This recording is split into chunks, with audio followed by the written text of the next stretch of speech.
In Randburg was daar teen vanoggend groot frustrasie na dele van die buurt langer as 24 uur geen krag gehad het nie. Onderwysers moes maar ander planne maak wanneer tegnologie nie beskikbaar was nie.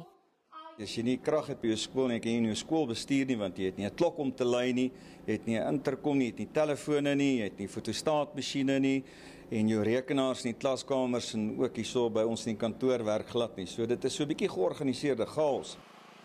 Die skoolhoof het vir tyd en wyl sy eie kragopwekker tuis gaan haal om minstens krag vir die skool se kantoor te kan voorsien. Inwoners hier sê hulle kry boonop geen antwoorde nie oor waarom hulle so lank sonder krag sit. Maar dis veral kleiner sakeondernemings wat nie hulle eie kragopwekkers het nie, wat erg geknou word deur die toepassing van beurtkrag. Die bestuurder van hierdie koffiewinkel sê byvoorbeeld talle klante draai by die deur om wanneer hulle sien hier is nie elektrisiteit nie. En hoewel 'n paar uur op 'n slag sonder krag nog hanteerbaar is, kan volgehoue onderbrekings na 'n week baie ernstige nagevolge hê.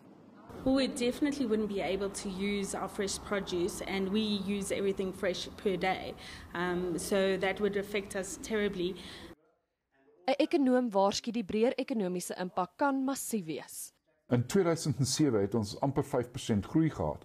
2008 het ons geval na 1,5% groei toe hierdie kragonderbrekings by Eskom begin het.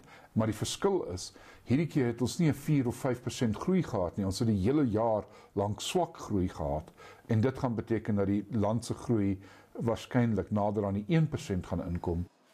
Intussen sou ondernemings asem op en hoop dat die krag vinnig herstel gaan word. Indien nie, lyk hulle finansiële vooruitsigte duister. Daniela van Heerden, Een Nuus, Johannesburg.